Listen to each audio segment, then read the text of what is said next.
आज हम पढ़ेंगे चौहान वंश के बारे में। पहले हमने गुर्जर प्रतिहार वंश के बारे में पढ़ा था। आज जो नया टॉपिक है जिसका नाम है चौहान वंश। तो जो चौहान वंश है उसकी स्थापना जो है वो किसको जाती है, वासुदेव चौहान जो थे उनको जाती है। लेकिन प्रॉपर जैसे माना जाता है तो वो जो नाम के व्यक्ति थे उनको स्वतंत्र शासक वही कहलाते हैं। वैसे वासुदेव चौहान को जाती है इनके चौहान वंश की। ठीक है, ये इन्होंने जो सबसे पहले स्थापना की थी सांभर के सपाद लक्ष नाम की जगह है, वहां पर जो है उन्होंने चौहान वंश की स्थापना की थी। पहले जैसे गुर्जर प्रतिहारों के सामंत कहलाते थे। वासुदेव चौहान ने अपनी राजधानी अहिछत्रपुर को बनाया था, जिसका नाम अभी वर्तमान में क्या है, नागौर जिला जो है वही पहले अहिछत्रपुर कहलाता था। और उसी को वासुदेव चौहान ने अपनी क्या बनाई थी, राजधानी बनाई थी। तो इसके चौहान वंश की स्थापना कब मानी जाती है, 551 ईस्वी के आसपास मानी जाती है इसकी। और वासुदेव चौहान ने शकंभरी माता का मंदिर जो है सांभर में बनवाया था।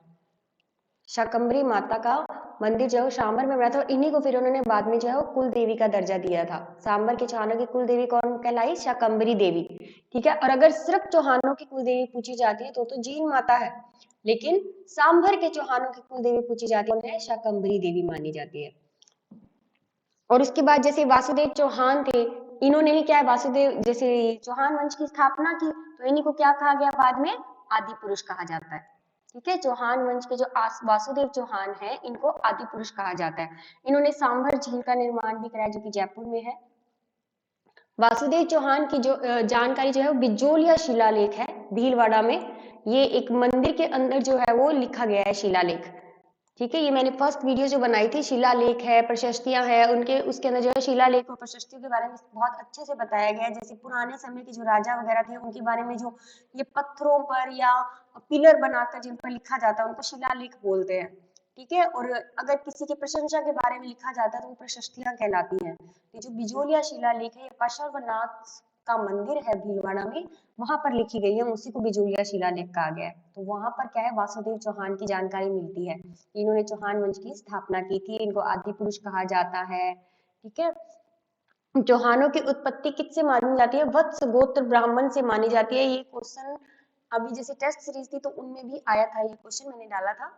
ठीक है, चौहानों की उत्पत्ति जो है किससे मानी जाती है, वत्स गोत्र ब्राह्मण से हुई थी।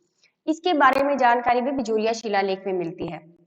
वह इस सिद्धांत समर्थन और किसने किया है, दशरथ शर्मा नाम के व्यक्ति थे, इन्होंने इस बात का समर्थन किया है कि ये वत्स गोत्र ब्राह्मण से जो है वो इनकी उत्पत्ति हुई थी। फिर देखो, जैसे मैंने आपको अभी बताया था कि गुवक नाम के शासक जो थे वो स्वतंत्र शासक कहलाए थे चौहान वंश के। तो अगर आपसे पूछा जाता है कि चौहान वंश के स्वतंत्र शासक कौन थे, तो गुवक थे। और स्थापना पूछी जाती है तो वासुदेव चौहान की आएगा नाम। वासुदेव चौहान के बाद गुवक नाम के शासक थे जो पहले स्वतंत्र शासक थे। इनसे पहले के शासक जो गुर्जर प्रतिहारों के सामंत बताए जाते हैं। ठीक है, उनके अंडर काम करते थे ये। बाद में जो है ये जिसे चौहान वंश कहलाए। गुवक ने हर्षनाथ जी का मंदिर बनवाया। हर्षनाथ जी का मंदिर कहाँ पर है, सिक्कर के अंदर है।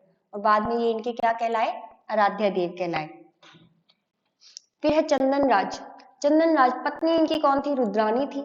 नाम था आत्मप्रभा, नाम था इनका। रुद्रानी योगिक क्रिया में निपुण थी। ये क्या करती थी, पुष्कर झील जो है अपनी अजमेर के अंदर, वहां पर हर रोज 1000 दीपक जलाया करती थी। इनके पुत्र थे दो। देखो यहाँ एक राजा का नाम कटा हुआ है, यहाँ पर है वाकपति राज।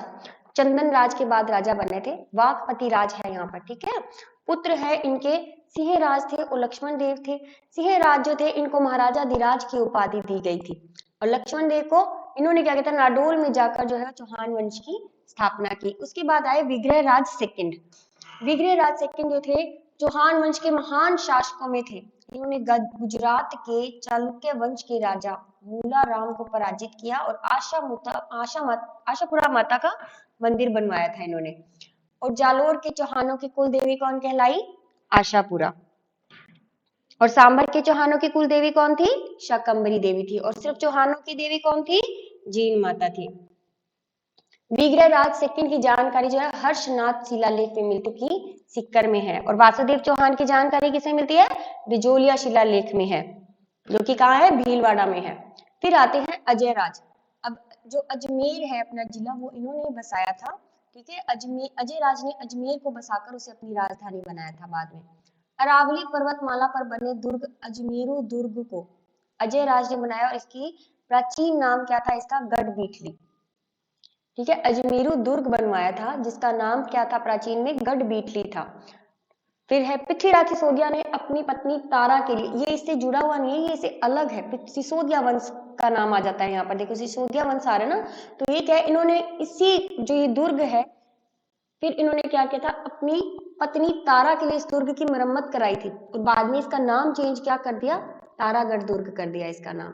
ठीक है, पहले तो अजय राज ने जो है ये दुर्ग बनवाया था, रावी पर्वतमाला पर दुर्ग बना हुआ है अजमेरू दुर्ग, उसको अजय राज ने बनवाया था। इसका प्राचीन में नाम क्या था? गढ़बीठली था। फिर जब पृथ्वीराज सिसोदिया इनके बाद आए थे, सिसोदिया वंश बाद में आया था, फिर उन्होंने क्या किया, इसी दुर्ग की मरम्मत कराई और उसको नाम किसका दिया? अपनी पत्नी का नाम दिया, जिनका नाम क्या था? तारा था, और नाम क्या रख दिया उसका? तारागढ़ कर दिया।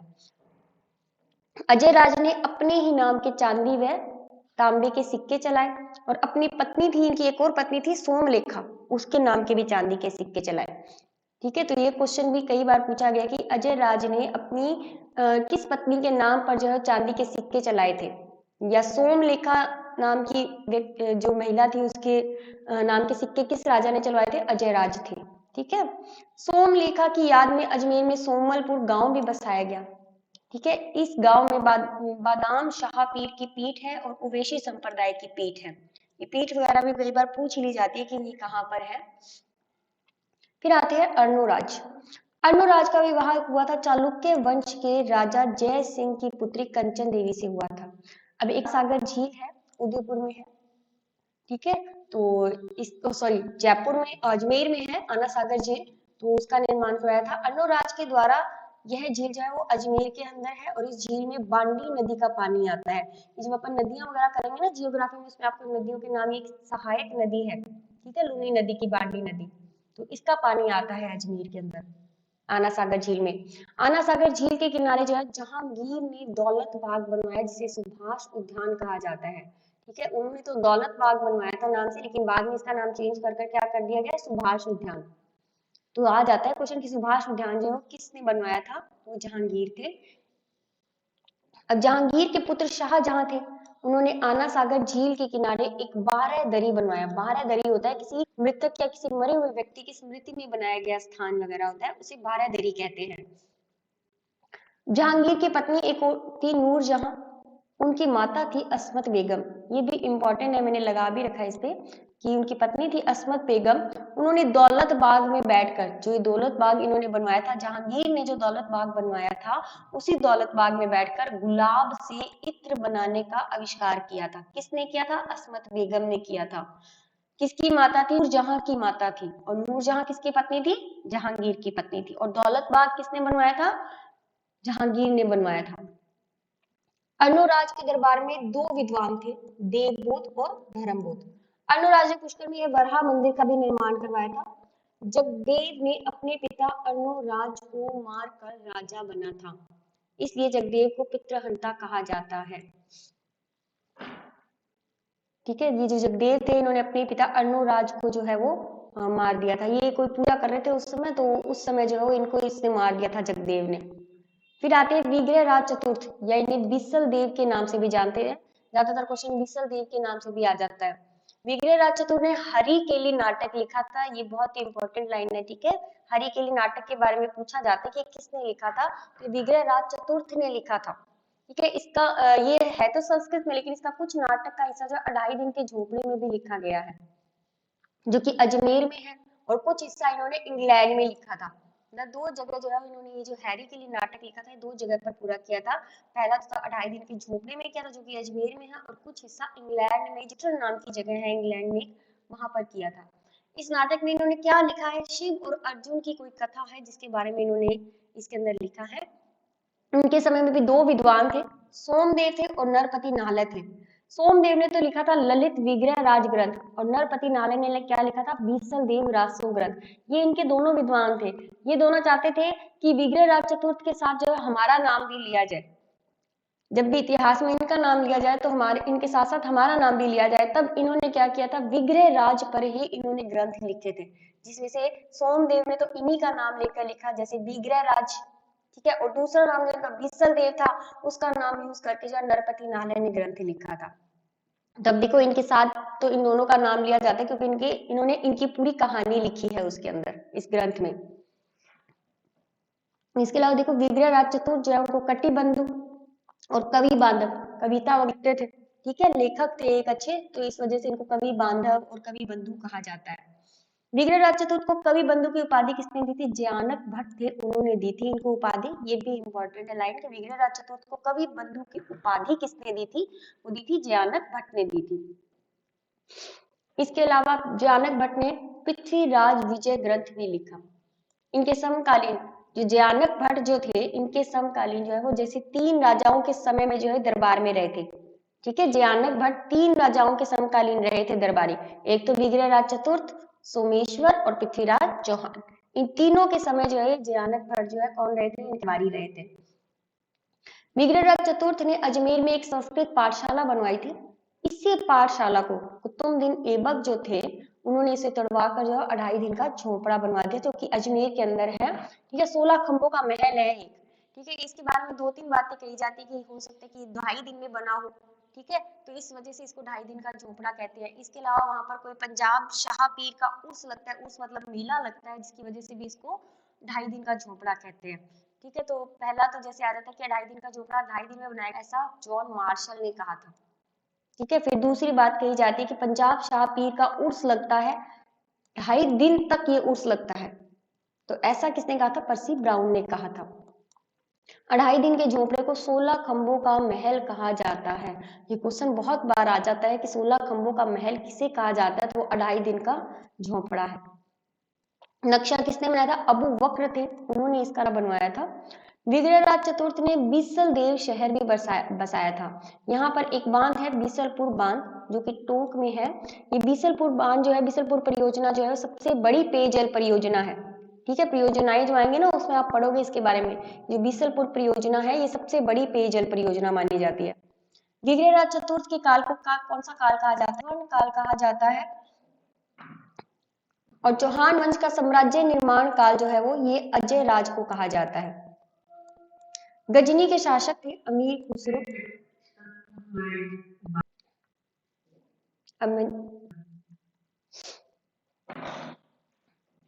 गजनी के शासक अमीर खुसरो दिल्ली के तोमर तथा मलेच्छों को विग्रहराज चतुर्थ ने हराया था।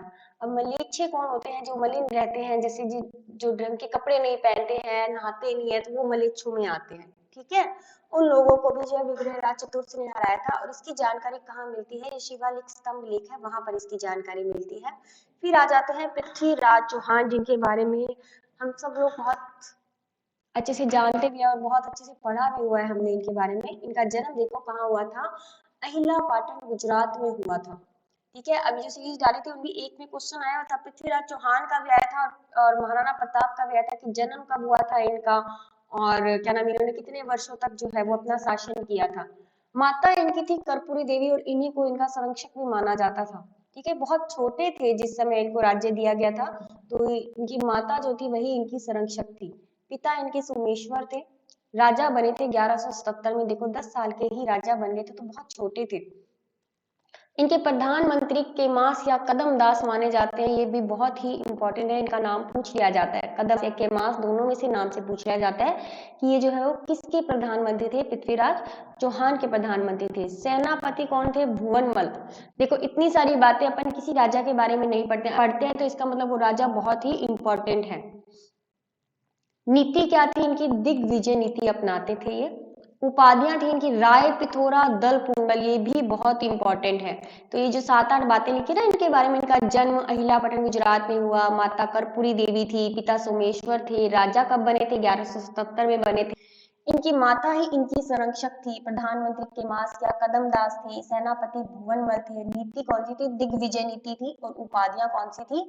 राय पिथोरा व दल पुंगल, ठीक है। कुछ राजा जैसे होते हैं ना, आप जैसे ये डेट वगैरह याद रखते हो, तो कुछ एक राजाओं की डेट हमें पता होनी चाहिए। महाराणा प्रताप है, पृथ्वीराज चौहान है, हमीर देव चौहान थे, ठीक है। तो इन कुछ एक राजा जो अपने इंपॉर्टेंट राजा है, ठीक है, जिनका इतिहास में बहुत बड़ा नाम है, तो उनके बारे में उनकी जन्म तिथि हमें अच्छा से पता होनी चाहिए, राजाओं की हो चाहे नहीं हो, क्योंकि सबकी तो याद करना पॉसिबल ही नहीं है, ठीक है। तो कुछ राजाओं की याद कर लेना। दिल्ली में पिथौरगढ़ दुर्ग का निर्माण करवाया था। ठीक है। कला साहित्य विभाग की स्थापना अजमेर में की थी, जिसका अध्यक्ष कौन था? पद्मनाभ थे। चंद्रबरदाई इनके दरबार में पहले दरबारी थे जिन्होंने पृथ्वीराज रासो रचना लिखी थी। ये बहुत ही इंपॉर्टेंट है। ठीक है। चंद्रबरदाई का नाम बहुत बार पूछा जाता है। पृथ्वीराज रासो रचना जो किसने लिखी थी? चंद्रबरदाई ने लिखी थी। जो किसके दरबारी थे? पृथ्वीराज चौहान के दरबारी थे, परंतु वे इसे पूरा नहीं कर पाए थे। ठीक है। लिखनी तो शुरू की थी इन्होंने, इनको पूरा नहीं कर पाए थे, तो इनको उनको पूरा किया था इनके पुत्र ने किया था। पुत्र का नाम था झल्लर। ठीक है। चंद्रबरदाई पृथ्वीराज रासो ने लिखनी शुरू करी थी, जो किसके दरबारी थे? पृथ्वीराज चौहान के दरबारी थे। पूरा नहीं कर पाए थे। पूरा करने का श्रेय किसको जाता है? झल्लर को जाता है। अगर आपसे पूरा करने का श्रेय पूछा जाता है पृथ्वीराज रासो को, तो झल्लर आएगा। और अगर माना जाता है कि पृथ्वीराज रासो रचना किसने लिखी थी, तो चंद्रबरदाई आएंगे। दोनों का ऑप्शन एक साथ नहीं आएगा। ज्ञानक भट्ट भी इनके दरबारी विद्वान थे। मैंने अभी आपको बताया था विग्रहराज चतुर्थ के भी थे। ठीक है। सोमेश्वर के भी थे, और फिर उसके बाद किसके आए? पृथ्वीराज चौहान के भी आए। तो तीनों के समय जो थे ज्ञानक भट्ट थे, जिन्होंने पृथ्वीराज विजय की रचना की। कंफ्यूज मत होना, पृथ्वीराज रासो बरदाई ने लिखी थी, पृथ्वीराज विजय किसने लिखी थी? ज्ञानक भट्ट ने लिखी थी, और दोनों ही पृथ्वीराज चौहान के दरबारी कवि थे। जनार्दन, बागीश्वर, विद्याधर, आशाधर, विश्वरूप, ये सब भी दरबारी विद्वान थे। पृथ्वीराज चौहान में इन्होंने बहुत सारे युद्ध किए थे। ठीक है। पृथ्वीराज चौहान में नागार्जुन के बीच गुड़गांव का युद्ध हुआ था। ये 1178 में हुआ था। देखो 11 वर्ष की ही उम्र थी उस समय। 1177 में तो राजा बने थे, लेकिन 1178 में युद्ध हुआ था। जैसे जब छोटे होते हैं ना, तो उस समय क्या होता है, जैसे इनके युद्ध जो होते थे उसमें खुद नहीं जाते थे। इतने छोटे बच्चे को थोड़ी युद्ध में भेजा जाता है। तो इनके संरक्षक में जो नेतृत्व करने वाले जो होते थे, बड़े जो होते थे, वही जाते थे। ठीक है। पृथ्वीराज को सेनापति कदम्बदास व भुवनमाल थे। अब ये दो गए थे इनकी तरफ से युद्ध करने के लिए, तथा नागार्जुन के सेनापति देवभट्ट थे। इस युद्ध में विजय किसकी हुई थी? पृथ्वीराज चौहान विजयी हुए थे। पृथ्वीराज चौहान व परमर्दिदेव चंदेल के बीच भी एक युद्ध हुआ था। वो कौन सा था? महोबा का युद्ध। पहला कौन सा था? गुड़गांव का युद्ध। ठीक है। किसके बीच हुआ था? पृथ्वीराज और नागार्जुन के बीच हुआ। दूसरा कौन सा है? पृथ्वीराज व परमर्दिदेव चंदेल के बीच युद्ध हुआ था, जो कौन सा था? महोबा का युद्ध था, और 1182 में हुआ था। इस युद्ध को तुमुल का युद्ध भी कहा जाता है। इस युद्ध में भी पृथ्वीराज चौहान क्या रहे? विजयी रहे। पृथ्वीराज चौहान का विवाह किसके साथ हुआ था? कन्नौज के राजा जयचंद गढ़वाल की पुत्री संयोगिता के साथ हुआ था। ठीक है। अब ये जो जयचंद गढ़वाल जो थे ना, ये क्या थे? पृथ्वीराज चौहान के साथ विवाह इतना नहीं हुआ था इनका। ठीक है। भगाकर लेकर गए थे संयोगिता को। तो ये क्या है, पृथ्वीराज चौहान जो थे और जयचंद के बीच में जो दुश्मनी थी एक तरह की, तो ये सबको बुलाते हैं दरबार के अंदर। जब इसका स्वयंवर रखते हैं ना संयोगिता का, तो सबको बुलाते हैं, लेकिन इसको नहीं बुलाते पृथ्वीराज चौहान को। तो फिर क्या करते हैं? पृथ्वीराज चौहान की बेइज्जती करने के लिए, इंसल्ट करने के लिए क्या करते हैं? इसका पुतला जो होता है ना, वो बाहर लगा देते हैं। ठीक है। और संयोगिता क्या करती है? सब राजाओं को छोड़कर उस पुतले के गले में जो है वो माला डाल देती है। तो फिर उसके बाद जो है वो संयोगिता कहती है कि उसको पत्र लिख देती है पृथ्वीराज चौहान को कि मैं शादी करूंगी तो सिर्फ आप ही से करूंगी। तो फिर उसके बाद जो है वो ये इसको यहाँ से ले जाते हैं संयोगिता को। उसके बाद जयचंद गढ़वाल होता है, ये मोहम्मद गौरी के साथ मिलकर पृथ्वीराज चौहान के ऊपर आक्रमण करता है। ठीक है। पृथ्वीराज चौहान पर आक्रमण करता है, और बाद में यही मोहम्मद गौरी जो होता है इस जयचंद गढ़वाल को भी बाद में मार देता है। पहले तो इसके साथ मिलता है, किसको मारने के लिए? पृथ्वीराज चौहान को मारने के लिए, क्योंकि मोहम्मद गौरी खुद भी कहीं ना कहीं इससे डरता था। पृथ्वीराज चौहान एक बहुत पावरफुल राजा था। ठीक है। तो इससे डरता था मोहम्मद गौरी भी, तो इसको भी साथ मिल रहा था जयचंद गढ़वाल का। तो दोनों, ठीक है, मिल गए दोनों आपस में। तो इन्होंने कहा कि वो मेरी पुत्री को भगा कर ले गया है, और जैसे इंसल्ट हुई है तो इसकी वजह से वो बदला लेना चाहता था वो भी। तो दोनों मिलकर जो है वो पृथ्वीराज चौहान के साथ युद्ध करते हैं।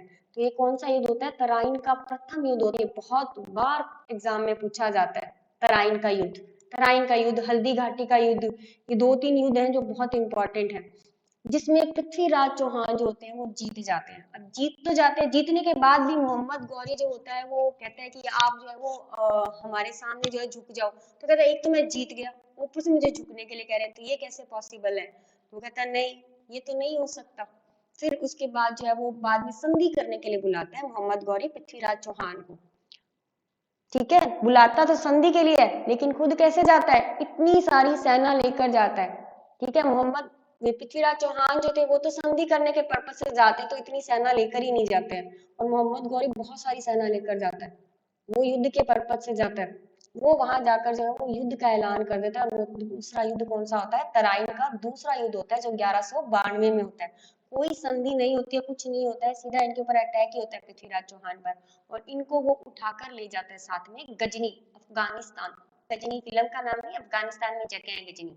ठीक है, तो वहां ले जाता है उसको। ठीक है, फिर क्या होता है, जैसे इस युद्ध में पृथ्वीराज चौहान जो होते हैं वो मारे जाते हैं, ऐसा भी कहा जाता है। और इतिहासकार जो चंद्रबरदाई है, उन्होंने क्या कहा है पृथ्वीराज रासो में कि मोहम्मद गौरी जो है वो उसको गजनी ले गए और उनकी आंखें निकाल ली थी। ठीक है, उसके बाद ये जो चंद्रबरदाई है, ये उनसे मिलने के लिए जाते हैं वहां पर। ये सिर्फ चंद्रबरदाई ने लिखा है पृथ्वीराज रासो में। ठीक है, तो दो तीन बातें कही जाती है इनके बारे में। एक तो ये कि वो मारे गए उसी युद्ध में। दूसरा, चंद्रबरदाई ने क्या लिखा पृथ्वीराज रासो में, कि मोहम्मद गौरी जो है वो पृथ्वीराज को साथ में ले गए थे गजनी, और वहां पर उनकी आंखें निकाल दी थी और वो अंधे हो गए। ठीक है, ये कहीं जैसे सीरियल वगैरह भी बने हुए हैं उसमें भी यही वाली कहानी दिखाते हैं। ठीक है, तो उसमें क्या करते हैं, जैसे जब ये मिलने के लिए जाते हैं चंद्रबरदाई, तो ये कहते हैं कि ये अब भी तुम्हें मार सकते हैं। तो गौरी कहता है ऐसे कैसे मार सकता है, तो ये अंधा हो गया। तो कहते हैं नहीं, ये मार सकता है। तो तुम्हें वो उसको इशारे इशारे में सब कुछ बता देता है। बताने के बाद क्या है, पृथ्वीराज चौहान क्या करता है, उसको कहता है कि वो सामने ही बैठा है तुम्हारे, और इतनी दूरी पर बैठा है और इतनी ऊंचाई पर बैठा है। तो उसमें क्या करता है पृथ्वीराज चौहान जो है वो तीर चलाते हैं अंधे होने के बाद भी, और उसी समय जो है मोहम्मद गौरी भी मर जाता है। ठीक है, तो ये एक तरह की कहानी दी गई है जो इसमें चंद्रबरदाई ने लिखी है पृथ्वीराज रासो के अंदर। फिर आते हैं गोविंद राज। गोविंद राज ने रणथंभौर में 1194 में चौहान वंश की नींव रखी। पिता थे इनके पृथ्वीराज चौहान थे।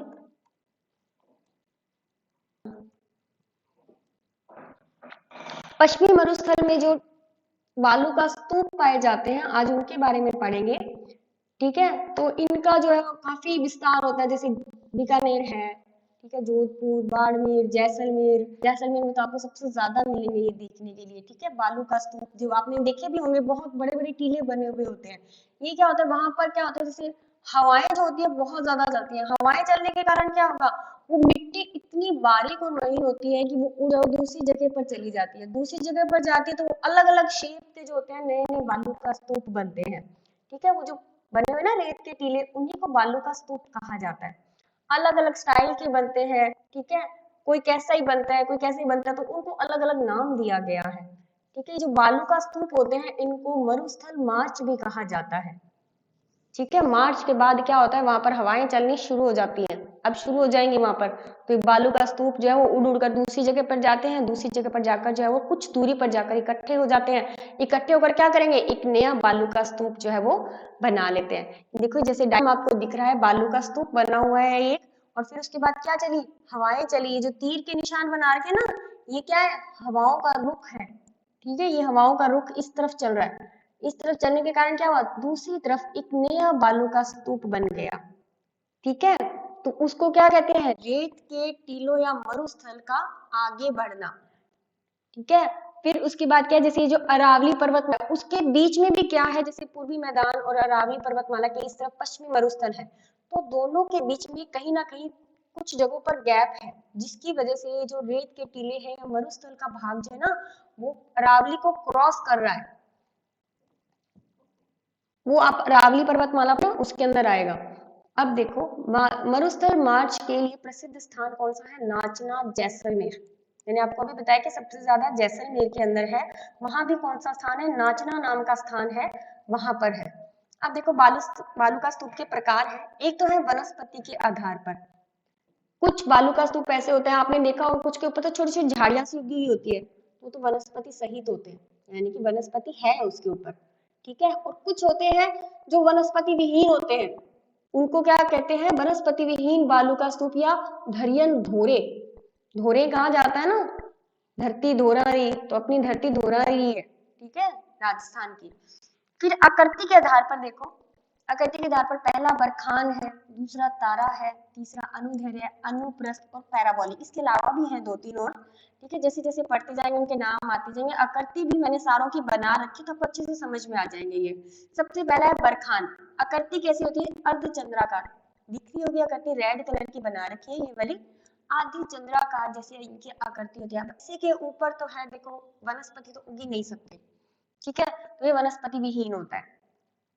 ये कहाँ पर जाते हैं? महान मरुस्थल भाग में पाए जाते हैं, जहां पर कोई पानी की व्यवस्था नहीं होती है, इसी वजह से झाड़ियां वगैरह कुछ भी नहीं उगती है, वहां पर इन पर झाड़ियां भी नहीं उगती है, तो ये वनस्पति विहीन होते हैं।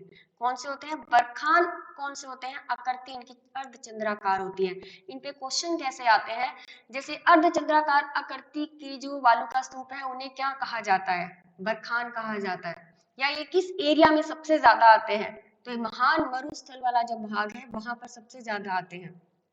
विशेष स्थान है इसके ओसियां उदयपुर और भालेरी गांव चूरू। इन 2 जगहों पर जो है ये सबसे ज्यादा बनते हैं। और तीसरा है मंडावा झुंझुनू। फिर है अनुदैर्ध्य। अनुदैर्ध्य देखो ये कैसे होते हैं? एक तो रेखीय बालू का स्तूप होते हैं, एक पवनानुवर्ती बालू का स्तूप होते हैं और एक शीत बालू का स्तूप होते हैं, ठीक है। ये देखो अनुप्रस्थ के अंदर जैसे निर्माण ये कैसे होते हैं? हवा के समानांतर बनते हैं, छोटे छोटे बनते जाते हैं साइडों में, ठीक है। तो वो होते हैं हवा के समानांतर, जैसे जैसे हवा बह रही है उसके समानांतर बनते हैं। बहुत बड़े बड़े नहीं बनते हैं, बिल्कुल छोटे छोटे बनते हैं, ठीक है। तो उसी को कहा जाता है रेखीय बालू का स्तूप। इनके ऊपर जैसे धारियन बने हुए होते हैं, ये भी वनस्पति विहीन ही होते हैं, पवनानुवर्ती होते हैं, यानी कि जिस तरफ हवा चलती है तरफ जो है वो बहकर जो है दूसरी तरफ छोटे छोटे टीलों के रूप में बन जाते हैं। और सीप बालू का स्तूप भी इनको कहा जाता है, ठीक है। अनुदैर्ध्य बालू का स्तूप को सीप बालू का स्तूप भी कहा जाता है। क्षेत्र इनका वही सेम महान मरुस्थल, वनस्पति विहीन होते हैं। फिर अनुप्रस्थ बालू का स्तूप। अनुप्रस्थ बालू का स्तूप देखो एक तरफ क्या है? रेत का टीला है और दूसरी तरफ कोई पहाड़ी आ जाती है। पहाड़ी आने के कारण क्या होता है? अब ये क्या है? दूसरी तरफ नहीं जा पाता है। दूसरी तरफ नहीं जाने के कारण क्या होता है? वो वहीं पर इकट्ठा हो जाता है। देखो हवा चली यहाँ से, ये बालू का स्तूप है, यहाँ से हवा चली, हवा चलने के बाद ये इस पहाड़ी से टकराए, टकराने के बाद क्या है? यहीं पर इकट्ठे हो गए। 90 डिग्री का कोण पता है? वो उसी तरह से बनते हैं ये, ठीक है। और यहाँ पर क्या है? जैसे कुछ भाग जो होता है उस तरफ भी चला जाता है मिट्टी का उड़कर, उड़ने के कारण क्या है? वो वहां पर भी दूसरी तरफ भी जो है वो इसी तरह इकट्ठे हो जाते हैं। तो इनको क्या कहा जाता है? अनुप्रस्थ बालू का स्तूप कहा जाता है। निर्माण हवा के समकोण पर, समकोण आपने सुना हुआ है, 90 डिग्री का एंगल जो होता है ये उसी तरह से बनते हैं, ठीक है। और ये जो पहाड़ी है ये त्रिकुट की पहाड़ी है। बनते कहाँ कहाँ है? जैसलमेर, बाड़मेर, जोधपुर और शेखावटी। जहां पर पहाड़ियां होंगी ये वहीं बनेंगे। अनुप्रस्थ बालू का स्तूप कहाँ बनेंगे? जहां पर छोटी छोटी पहाड़ियां होंगी वहां पर बनेंगे। जैसलमेर भी है, एक त्रिकुट की पहाड़ी है, बाड़मेर में भी है, जोधपुर में है, शेखावटी में, तो यहाँ पर छोटी छोटी पहाड़ियां हैं, तो जिनके सहारे जो है अनुप्रस्थ बालू का स्तूप बनते हैं। उड़ते हैं और उड़ने के बाद वो मिट्टी कहाँ इकट्ठी हो जाती है? पहाड़ के आसपास इकट्ठी हो जाती है। फिर आते हैं पैराबोलिक बालू का स्तूप। अब ये पैराबोलिक बालू का स्तूप क्या होते हैं? जैसे पेड़ वगैरह लगे हुए होते हैं, आसपास जो है बालू का स्तूप बने हुए हैं, हवाएं चलेंगी, हवाएं चलने के कारण क्या होती है? पेड़ के आसपास जो है वो इकट्ठे हो जाते हैं। कई बार आपने देखा होगा कि पेड़ के आसपास जो है वो मिट्टी इकट्ठी हुई होती है, बहुत सारी आंधियां वगैरह चलती है उस समय, अगर आपने देखा हो तो वो कैसे स्तूप होते हैं? वो पैराबोलिक स्तूप होते हैं। देखो ये रहे बने हुए पेड़ के आसपास जो बने हुए हैं, ये सब कौन से हैं? पैराबोलिक स्तूप कहलाते हैं। क्षेत्र इनका कौन सा है? संपूर्ण राजस्थान में बनते हैं। पूरे राजस्थान में जहां भी हवाएं चलेंगी मिट्टी जो है वो उड़कर कहाँ इकट्ठी हो जाती है? पेड़ के आसपास इकट्ठी हो जाती है, तो वो सब के सब जो है पैराबोलिक स्तूप जो है वो संपूर्ण राजस्थान में बनते हैं। तो क्वेश्चन आ सकता है कि संपूर्ण राजस्थान में किस तरह के बालू का स्तूप बनते हैं? पैराबोलिक स्तूप बनते हैं। फिर आ जाता है हेयर पिन व जूड़ा बालू का स्तूप भी कहा जाता है। देखो ये जैसे जूड़ा बन जाता है उस तरह से हो गया, और बीच में पेड़ जो है वो एक पिन का काम कर रहा है, ठीक है। तो इनको हेयर पिन में जूड़ा बालू का स्तूप भी कहा जाता है। फिर आते हैं शुक्र काफिस स्तूप। ये कैसे होते हैं? छोटी वनस्पति वाले होते हैं, ठीक है। पैराबोलिक तो बड़े बड़े पेड़ हैं उनके आसपास बनते हैं, लेकिन शुक्र काफिस होते हैं जो बिल्कुल छोटी छोटी वनस्पति उगी हुई होती है उनके आसपास जो है, जैसे आक वगैरह के पौधे ना लगाते, बिल्कुल छोटी छोटी हाइट के होते हैं, 1-1.5 फुट के ही होते हैं, ठीक है। 1-1.5 या 2 फुट के पौधे होते हैं, तो उनके आसपास जो स्तूप बनते हैं, ये देखो यहाँ बने हुए हैं जो, उनको क्या कहता है, शुक्र काफिज स्तूप कहा जाता है। ये भी संपूर्ण राजस्थान में बनते हैं। फिर आता है नीवछा बालू का स्तूप। निर्माण वनस्पति के सहारे ही होता है, परंतु एक ओर होता है। जैसे इसमें दोनों ओर होता है ना, उसमें केवल एक ओर ही बनेगा, दूसरी तरफ नहीं बनता है। तो वो कौन से होते हैं, नीवछा बालू का स्तूप कहलाते हैं। फिर आ जाते हैं तारा बालू का स्तूप। ऐसे स्तूप जिनकी आकृति तारे जैसी होती है। देखो ये ज्यादातर कहाँ बनते हैं, मोहनगढ़, पोखरण, जैसलमेर। पोखरण का नाम तो बहुत बार सुना हुआ होगा, ठीक है। सूरतगढ़, गंगानगर में पाए जाते हैं। ये 2-3 जगह हैं जहां पर ये जो है वो तारा स्तूप पाए जाते हैं। इसके बारे में क्वेश्चन बहुत बार आता है कि तारा बालू का स्तूप जो है वो कहाँ पर पाए जाते हैं। तो ये मोहनगढ़ है, जैसलमेर में पोखरण, 2 जगह है, मोहनगढ़ और पोखरण जैसलमेर के अंदर, वहां ये आपको मिलेंगे। फिर सूरतगढ़ है, गंगानगर में भी पाए जाते हैं, 2 जगह है। नेटवर्क बालू का स्तूप। अभी नेटवर्क बालू का स्तूप क्या होता है, जैसे एक स्टेट का दूसरे स्टेट में जो बालू का स्तूप जाकर बन जाता है, तो वो दोनों क्या बन जाते हैं, उनके नेटवर्क की तरह काम करते हैं, ठीक है। जैसे इस तरफ राजस्थान है तो इस हरियाणा है, तो ठीक है, हरियाणा और राजस्थान दोनों में मिट्टी तो है ही, वहां भी है, हरियाणा में भी है इसी तरह का, राजस्थान हल्का फुल्का, तो वहां पर क्या है, जैसे यहाँ से अटैच होती है उसके साथ, तो ये उड़कर जो है वो दूसरी जगह चले जाते हैं, ठीक है। अभी देखो एक दूसरे से जुड़े हुए बालू का स्तूप को नेटवर्क बालू का स्तूप कहा जाता है। जैसे हनुमानगढ़ से हरियाणा तक बीच में जो बनने वाला स्तूप है वो नेटवर्क बालू का स्तूप कहलाते हैं। तो इसका एग्जाम्पल आपसे पूछ सकते हैं कि नेटवर्क बालू का स्तूप का उदाहरण कौन सा है, तो हनुमानगढ़ से हरियाणा के बीच जो स्तूप बने हुए हैं वो नेटवर्क बालू का स्तूप के एग्जाम्पल है। फिर आती है लाठी सीरीज, जैसलमेर में पाई जाती, ये एक भूगर्भिक मीठे जल की पट्टी है। वैसे तो देखो जैसलमेर साइड, बाड़मेर साइड, वहां सब जगह खारा पानी मिलता है, मीठा पानी बहुत ही कम मिलता है। ये एक ही जगह है, लाठी सीरीज एक मीठे पानी की भूगर्भिक जल पट्टी है, जिसको क्या कहा जाता है कि जो जमीन के नीचे जो है वो एक सरस्वती नदी बह रही है, ठीक है। वो नदी इस इतने से एरिया में ही है जिसकी वजह से वहां का पानी जो है वो मीठा है। इसके बारे में क्वेश्चन बहुत बार पूछा जाता है। जैसलमेर में पाई जाती है, भूगर्भिक मीठे जल की पट्टी है और पोखरण से लेके मोहनगढ़ तक है। कहाँ से है, पोखरण से लेके मोहनगढ़ तक है, और इसे मीठे जल का स्रोत जो है वो सरस्वती नदी है। केवल ये इतने से एरिया में मीठा पानी मिलता है। इस लाठी सीरीज के अंतर्गत एक प्रोजेक्ट है, सरस्वती प्रोजेक्ट चलाया जा रहा है, जिसमें सरस्वती नदी को खोजने का अभियान है। उस नदी को खोजने, पहले के समय में वो ऊपर बहती थी, लेकिन बाद में जो है वो धीरे धीरे जो है वो ये जमीन के नीचे बहने लगी है। यहाँ पर पाई जाने वाली घास कौन सी है, करड़, उरांत, सुगनी व सेवन घास। अब ये सेवन घास के नीचे लाल लाइन इसीलिए देखिए क्योंकि बहुत ही इंपॉर्टेंट है। ये सभी प्रोटीन युक्त घास होती है, इनमें प्रोटीन सबसे ज्यादा पाया जाता है। गोडावन पक्षी जो है, राज्य पक्षी जो है अपना, ठीक है, इसकी प्रजनन जो है वो सेवन घास में ही होता है। इसका कुछ तो इस वजह से इंपॉर्टेंट है। सेवन घास को लस्सीथुरस सिडिकुस कहा जाता है, ये साइंटिफिक नेम है सेवन घास का, लस्सीथुरस सिडिकुस कहा जाता है। फिर इसका प्रोजेक्ट जो है, प्रोजेक्ट ग्रीन का संबंध जो है वो सेवन घास व गोडावन से है। ये क्वेश्चन बहुत बार पूछा गया है कि ग्रीन प्रोजेक्ट जो है, प्रोजेक्ट ग्रीन जो है उसका संबंध किससे है, सेवन घास और गोडावन से है। चंदन नलकूप पोखरण में पाया जाता है, थार का घड़ा, ठीक है। चंदन नलकूप इसी को कहा जाता है, जो पोखरण के अंदर है उसको कहा जाता है चंदन नलकूप, तो ये वहां पाया जाता है। तो इसके ऊपर भी क्वेश्चन कई बार आता है। फिर महान मरुस्थल की झीलें। अब तुम लोग वहां कौन सी झीलें आ गई, झीलें वहां नेचुरल बनती हैं, ठीक है। ये कैसे बनेगी, जैसे मानो एक तरफ बालू का स्तूप है बहुत बड़ा, दूसरी तरफ बालू का स्तूप है, तो बीच में उनके जगह, खाली जगह होती है यहाँ पर, ठीक है। इस खाली जगह में क्या होता है, जैसे बारिश आई और पानी जो है वो बहुत ज्यादा यहाँ पर भर गया, भरने के कारण क्या होता है, ये काफी समय तक यहाँ रहता है, और पानी रहने के कारण क्या, ये बाद में क्या है, छोटी छोटी झीलें कहलाती है। इन्हीं को क्या कहा जाता है, टाड़, रन और प्याला, ये तीन हैं जिनको कहा जाता है। प्याला एक कृत्रिम झील है, टाड़ और रन प्राकृतिक झील है, नेचुरल झील है टाड़ और रन, ठीक है। और प्याला क्या है, कृत्रिम झील है। कृत्रिम झील कैसे बनाएंगे, कृत्रिम झील तो ये जैसे स्लॉप वगैरह बनाकर जो है वो बना ली जाती है, ठीक है। आएगी अभी मैं बता दूंगी। प्याला झील, टाड़, रन, दो बालू का स्तूपों के मध्य वर्षा का पानी इकट्ठा होना। ये देखो एक तरफ भी बालू का स्तूप है, दूसरी तरफ भी बालू का स्तूप है। ये उच्च लवणता वाली झीलें होती है। देखो पानी, बारिश का पानी है वो तो मीठा ही है, लेकिन जब यहाँ पर गिरता है पानी और वो कुछ समय तक इकट्ठा रहता है तो उसमें क्या हो जाता है, नमक आ जाता है, लवणता आ जाती है उसके अंदर। इसी वजह से इनको क्या कहा जाता है, सैलिना झील कहा जाता है। सैलाइन वाटर जो होता है, ठीक है, तो इसी वजह से इनको सैलिना झील कहा जाता है। इन झील के सूखने पर की जाने वाली कृषि क्या कहलाती है, प्याला कृषि कहलाती है। ठीक है, सूख जाता है, पानी सूख जाती है, नमी तो है ना वहां पर, नमी, कुछ पौधे ऐसे होते हैं जिनको पानी की ज्यादा रिक्वायरमेंट नहीं होती है, तो ऐसे पौधे जो है या ऐसी कृषि जो है वो इन झीलों के माध्यम से की जाती है। एग्जाम्पल देखो, जोधपुर में बाप व लावा झील जो है, बाड़मेर में धूप है, जैसलमेर में पोखरण, भाखरी, बिरमसर, चूरू में ताल छापर परिहारी, जयपुर में सांबर झील। ये सब के सब क्या है, ये सब प्याला कृषि के नाम से क्या है। फिर आता है बाप गांव। इस गांव में बोल्डर पाए जाते हैं।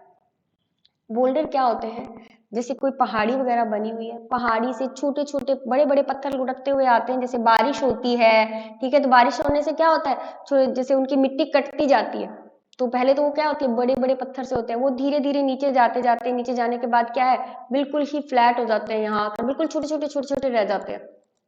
तो जो गोल गोल चिकने चिकने पत्थर का जमाव जो होता है वो क्या कहलाते हैं, बोल्डर कहलाते हैं। और ये बोल्डर कहाँ पर है, बाप और भादुरा में है। फिर है अवुड फॉसिल पार्क। ये शायद आपके कल क्वेश्चन भी आया था, टेस्ट सीरीज के अंदर था। अक्कलवुड फॉसिल पार्क राष्ट्रीय मरु उद्यान के अंदर है, जैसलमेर के अंदर है। ठीक है, इसमें क्या है, समुद्री वनस्पति के अवशेष माने जाते हैं। आपको पता होगा कि पश्चिमी मरुस्थल जो है तैथिस सागर का अवशेष माना जाता है। सागर का अवशेष मतलब वहां पर किसी समय में समुद्र था। ठीक है, समुद्र होगा तो वहां पर क्या, समुद्री वनस्पति भी होगी, समुद्री जानवर भी होंगे, जीव भी होंगे, सब कुछ होंगे। वो चुके हैं तो उनके अवशेष अपन को वहीं से ही मिलेंगे। ठीक है, तो समुद्री वनस्पति के अवशेष मिलते हैं वहां पर। जुरैसिक युग के प्रमाण भी मिलते हैं। जुरैसिक पार्क, अगर फिल्में आपने देखी हुई है सब डायनासोर से रिलेटेड है, तो डायनासोर के प्रमाण भी यहाँ पर मिलते हैं, उनके विलुप्त होने के। वो कहाँ पर मिलते हैं, फतेहगढ़ जैसलमेर के अंदर मिलते हैं। पश्चिमी राजस्थान में आग्नेय चट्टानें भी पाई जाती हैं। ये भी जैसे वॉल्केनो वगैरह होते हैं, उनसे बनी हुई चट्टानें जो होती हैं वो भी वहां पर पाई जाती है। तो कुछ हिस्सा जो है इसका वॉल्केनो से रिलेटेड भी माना जाता है, ये जो ज्वालामुखी जो जिनको बोलते हैं। फिर आ जाता है मुख्य बिंदु के अंदर आते हैं तनोट माता का मंदिर। अब कुछ लोग तो आप जो सुन रहे हो उनमें से कुछ लोग गए भी होंगे तनोटा के मंदिर में। इन्हें सैनिकों की कुल देवी कहा जाता है।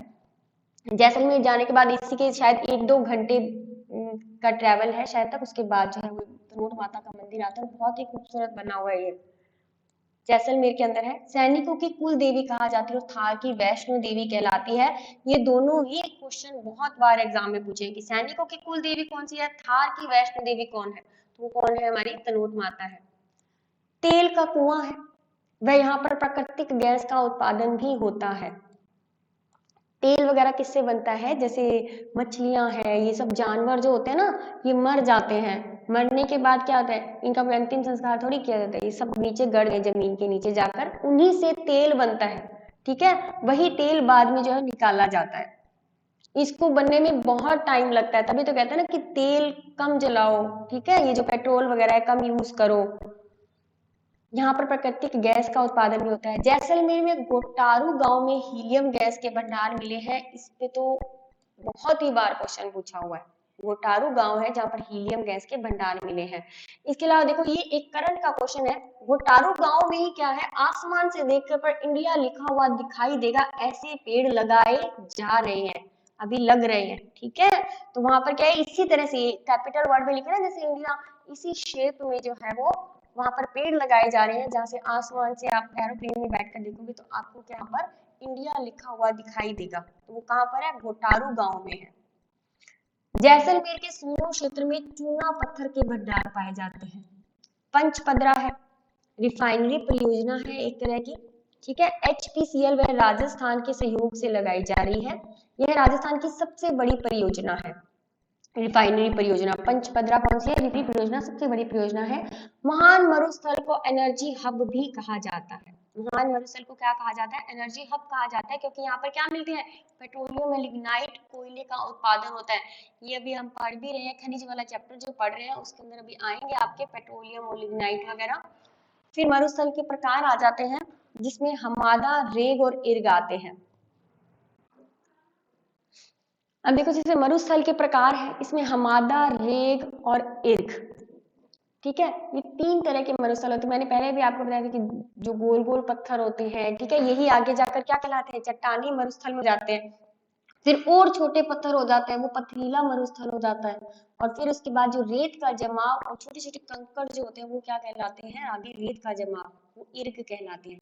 हमादा देखो, सबसे पहले हम पथरीले मरुस्थल को हमादा कहा जाता है। जो पत्थर वाला हिस्सा है ना, इसको क्या कहा जाता है, हमादा कहा जाता है। फलोदी, जोधपुर में, पोखरण, जैसलमेर, बालोतरा, बाड़, इन 3 जगह पर जो है पाया जाता है। फिर आता है रेत, पथरीला व कंकरीला व मिश्रित मरुस्थल को रेग कहा जाता है। ये वाला जो बीच वाला हिस्सा था, इसको रेग कहा जाता है, जिसके अंदर कंकर पत्थर भी होंगे, मिट्टी भी होगी, ठीक है। इर्ग कौन सा होता है, सिर्फ मिट्टी जमाव है। संपूर्ण मरुस्थल जिसमें बालू का स्तूप, मिट्टी व रेत का जमाव पाया जाता है, वो इर्ग कहलाते हैं। हमादा, रेग और इर्ग। हमादा ये वाला हिस्सा है ऊपर वाला, फिर रेग है और फिर इर्ग है। फिर लघु मरुस्थल है।